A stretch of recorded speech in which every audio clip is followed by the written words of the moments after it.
రాష్ట్రంలో అనాదిగా ఉన్నటువంటి ప్రభుత్వాలు కూడా ఏ రోజు 75 సంవత్సరాలలో ఆలోచన చేసినటువంటి దాఖలా లేవు అధ్యక్ష. మరి ఈరోజు ప్రవేశపెట్టినటువంటి ఈ యొక్క కులగణన విషయంలో ప్రధానంగా 2011 సెన్సస్ ప్రకారం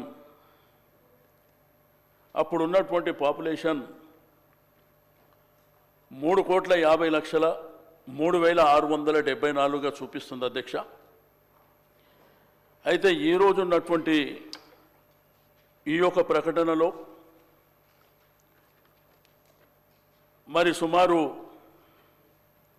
1,71.47 కుటుంబాలని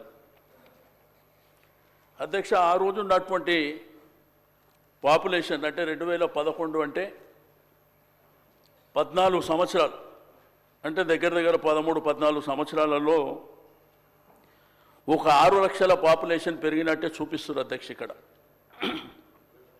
370 అంటే మీరు చేసింది 354 అయితే 96.9 అయితే ఇంకా 3.1 పార్టిసిపేట్ చేయలేదనేటువంటి.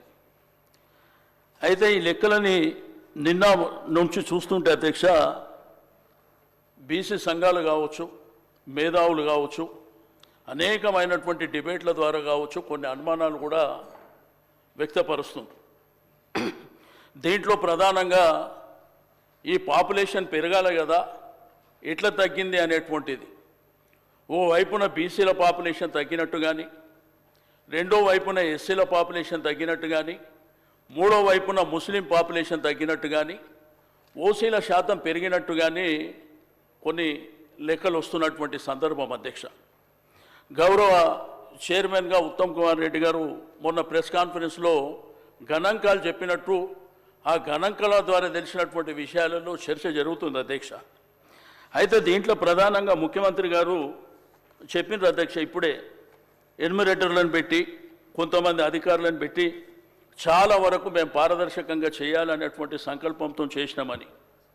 కానీ నేను ముఖ్యమంత్రి గారికి మీ ద్వారా రిక్వెస్ట్ చేసేది ఒకటే అధ్యక్ష, మీరు ఏదైతే ప్రొఫార్మా ఇచ్చినారో 57 అంశాలు ఉన్నాయి దీంట్లో.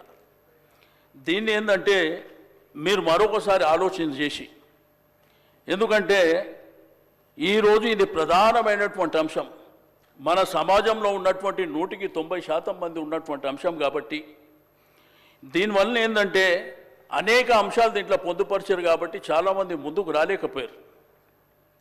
నాకు తెలిసి గ్రేటర్ హైదరాబాద్ పరిధిలో 30% కూడా పార్టిసిపేట్ చేసినటువంటి దాఖలాలు లేవు.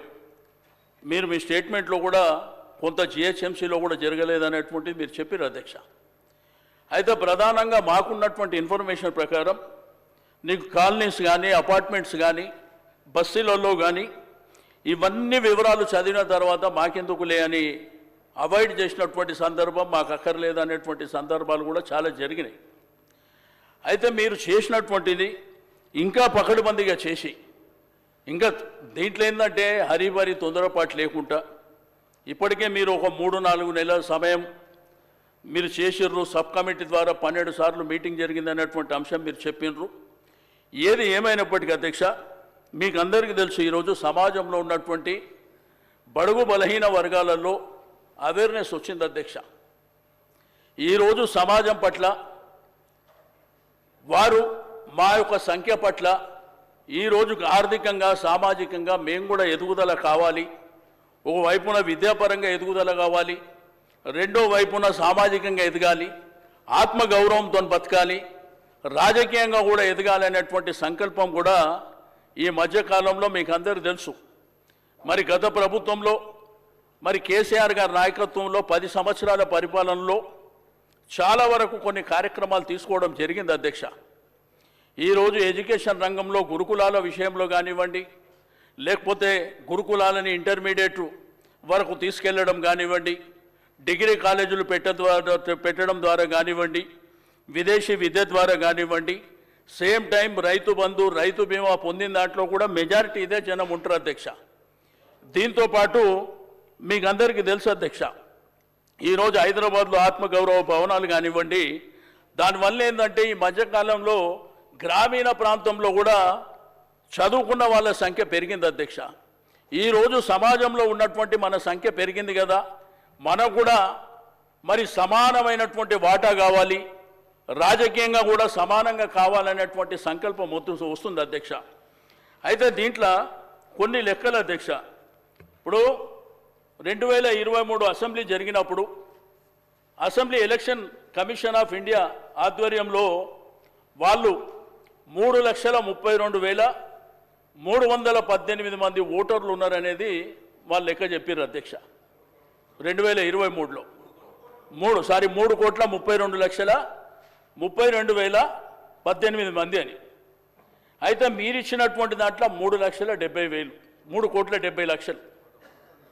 అంటే దీంట్లో మన గవర్నమెంట్ అఫీషియల్ లెక్కల ప్రకారం 6వ తరగతి నుంచి 17వ వయసు, అంటే 17 సంవత్సరాల వయసు లోపల ఉన్న వాళ్ళు 62,30,504. అదేవిధంగా ఏదైతే ప్రైమరీ స్కూల్లో ఉన్నటువంటి 0.6 వయసు ఉన్నటువంటి పిల్లలు 38,99,000 ఉన్నట్టు. ఓవరాల్గా తీసుకుంటే ఈ 4,33,61,822 నుంచి ఈ 3,70,00,000 మీరు ఏదైతే నివేదిక ఇచ్చినరో అవి తీస్తే 62,84,268 మంది ఎక్కడ పోయినట్టు. ఈ లెక్కలు గవర్నమెంట్ ఇచ్చిన లెక్కలే. ఈ స్కూల్ చదువుతున్నటువంటి, కాలేజ్ చదువుతున్నటువంటి పిల్లల లెక్కలు అఫీషియల్గా గవర్నమెంట్ ఇచ్చినటువంటి. కాబట్టి నేను దయచేసి మీ ద్వారా గౌరవ ముఖ్యమంత్రి గారికి, ప్రభుత్వానికి మీకేందంటే ఈరోజు మనము ఇది కేంద్ర ప్రభుత్వానికి ఇక్కడ తీర్మానం చేసి పంపించాలనేటువంటి ఆలోచన మీరు చేస్తుండొచ్చు. కానీ గతంలో కేసీఆర్ గారి ప్రభుత్వంలో 2014లోనే మనకు రిజర్వేషన్లు కావాలి, మన సామాజిక అంశాలు ఈరోజు వాళ్లకు ఎడ్యుకేషన్ రంగంలో కానివ్వండి, సేమ్ టైం ఉద్యోగ అవకాశాల విషయంలో తీర్మానం చేసి 10 సంవత్సరాల క్రితం పంపించారు. కాబట్టి తీర్మానం చేసి పంపేయడం మూలాన మనకు వచ్చేది ఏమి ఉండదు అధ్యక్ష. ఏదైతే పక్క రాష్ట్రాలలో తమిళనాడు కానీ, మహారాష్ట్ర కానీ పక్క రాష్ట్రాలలో చట్టబద్ధత ఏదైతే చేసినరో డెఫినెట్గా చట్టబద్ధత చేస్తే మీరేదైతే కామారెడ్డి డిక్లరేషన్ చేసినరో ఆ డిక్లరేషన్ ప్రకారం 42% రిజర్వేషన్ లోకల్ బాడీస్లో వచ్చేటువంటి అవకాశం ఉంది అధ్యక్ష. కాబట్టి దయచేసి మీరు ఆ దిశగా ఆలోచించాలి. ఎందుకంటే మేము సర్వే చేసినాం, మేము ఇక్కడ తీర్మానం చేసినాం, ఢిల్లీకి పంపించినాం అంటే అది సరిపోదు అధ్యక్ష. ఈ సమాజం కూడా యాక్సెప్ట్ చేసే పరిస్థితుల్లో లేదు. దయచేసి ఇది తప్పకుండా ఆ ఫలాలు వాళ్ళకు అందాలంటే మీరు తప్పకుండా చట్టబద్ధత చేయవలసినటువంటి అవసరం ఉన్నదని నేను ఈ సందర్భంగా తెలియజేస్తూ ఉన్నాను అధ్యక్ష.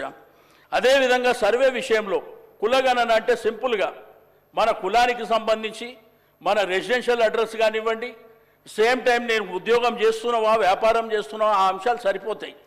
ఇందులో 56 అంశాలు పొందుపరచడం మూలాన కొంత ఇబ్బంది ఉంది. కావాలంటే మీరు పబ్లిక్ డొమైన్లో పెట్టండి, తప్పకుండా ఆ వివరాలు సేకరించవలసినటువంటి అవసరం ఉంది.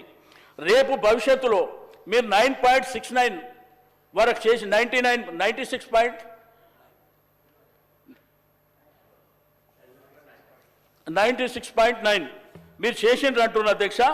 రేపు ఈ 3.1% కూడా చేయలేదంటే ఇది మనకు రేపు కోర్టులో కానివ్వండి. రెండోది భవిష్యత్తులో ఏదైతే పార్లమెంటు సీట్ల సంఖ్య పెరిగినప్పుడు, మరి అదేవిధంగా అసెంబ్లీ సీట్ల సంఖ్య పెరిగినప్పుడు కూడా చాలా తేడాలు వచ్చేటువంటి అవకాశం ఉన్నది.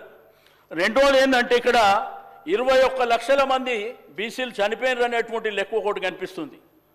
మరి అదేవిధంగా ఎస్సీలు 1,79,000 మంది చనిపోయినారని, మరి అదేవిధంగా ముస్లింలు 1,66,000 మంది చనిపోయినారు అనేటువంటి ఒక లెక్క కూడా మరి మీకు సోషల్ మీడియాలో కానీ పేపర్లలో నేను చదివినటువంటిది. దయచేసి అది క్రాస్ చెక్ చేసుకోవాల్సిందిగా నేను ఈ సందర్భంగా తెలియజేస్తూ ఉన్నాను. కానీ 2000 సోషల్ మీడియాలో వచ్చేదాన్ని ఎక్కడ కూడా విశ్వసించద్దు దయచేసి. మేము అటువంటిది ఎట్టుకుంటూ అందుకే అంటే మీకు ఒక మాట తర్వాత నేను అందుకే విమర్శ చేస్తలేదు. నేను విమర్శ చేయాలంటే లేదు పర్లేదు. నేను చెప్పేది ఏంటంటే నేను దయచేసి విమర్శ చేయదలుచుకోలేదు. నేను ఫ్యాక్ట్స్ ఏమైనా ఇప్పుడు ఏదో సోషల్ మీడియా పేపర్లో వచ్చినటువంటి అంశాలని వచ్చినాయని చెప్తున్నా. నేను చేయాలనుకుంటే వేరే రకంగా చేసేటువంటి అవకాశం ఉంటుంది. కాబట్టి దయచేసి దాన్ని పరిగణలోకి తీసుకోవాల్సినటువంటి అవసరం ఉన్నది. కాబట్టి నేను దయచేసి ప్రభుత్వానికి ముఖ్యమంత్రి గారికి నేను ఈ సందర్భంగా అడిగేది, తప్పకుండా మీరు ప్రొఫార్మా మార్చి మీరు సింప్లిఫై చేసి తప్పకుండా మరొకసారి సర్వే చేసినట్టయితే మరి తప్పకుండా మనకు వివరాలన్నీ వచ్చేటువంటి అవకాశం ఉన్నది. దీంట్లో కులాల వారీగా తీసుకున్నప్పుడు కూడా ఏ కులం ఎంత అనేది కూడా మీరు చెప్పలేకపోయినారు. ఇప్పుడు ముఖ్యమంత్రి గారి స్టేట్మెంట్లో కూడా ఎస్సీలు ఇంత, బీసీలు ఇంత అన్నారు. ఈరోజు బీసీ కులాలలో 193 కులాలు ఉన్నాయి. కాబట్టి 193 కులాలలో కూడా మరి ఏ కమ్యూనిటీ ఏమేమి ఎంతమంది ఉన్నారనేది కూడా మనకు సంఖ్యాపరంగా రేపు మనకు అన్ని విధాలుగా ఉపయోగపడుతుంది. కాబట్టి దయచేసి ఆ విధంగా చేయవలసినటువంటి అవసరం ఉంది. ఈరోజు గ్రేటర్ హైదరాబాద్ పరిధిలో తీసుకుంటే 30% కూడా జరగలేదు. నాకు పూర్తి ఇన్ఫర్మేషన్ ఉన్నది, మీరు కావాలంటే తెప్పించుకోండి. ఎందుకంటే చాలా ప్రాంతాలకు వెళ్ళలేదు. వెళ్ళిన ప్రాంతాల్లో కూడా ఈ ప్రొఫార్మా చూసిన తర్వాత మాకు అక్కర్లేదు, మేము ఈ వివరాలు ఇవ్వలేము అని చెప్పేసి మరి వెళ్ళిపోయినటువంటి సందర్భం. కాబట్టి ఈరోజు సరే స్వాతంత్రం వచ్చి 75 ఏళ్ళు అయిపోయింది. ఇప్పటికైనా కానీ 100% ఉన్నటువంటి సమాజాన్ని ఈరోజు పరిపాలించినటువంటి పాలకులు ఆ రోజుల్లో నుంచి ఈ రోజుల వరకు ఏమి జరిగిందో సమాజం అంతా చూస్తున్నటువంటిది. కాబట్టి దయచేసి నాకు ఈ సందర్భంగా మీకు రిక్వెస్ట్ చేసేది ఒకటే, తప్పకుండా మీరు రీసర్వే చేయవలసినటువంటి అవసరం ఉంది. రెండోది, ఇది తీర్మానం చేసి ఢిల్లీకి పంపించకుండా ఇక్కడ చట్టబద్ధత చేసి ఎలక్షన్ ఏవైతే లోకల్ బాడీ ఎలక్షన్ జరగబోతున్నాయని అనుకుంటున్నారో తప్పకుండా 42% రిజర్వేషన్ అయిన తర్వాతనే ఎన్నికలు జరపవలసిందిగా ఇచ్చినది కామారెడ్డి డిక్లరేషన్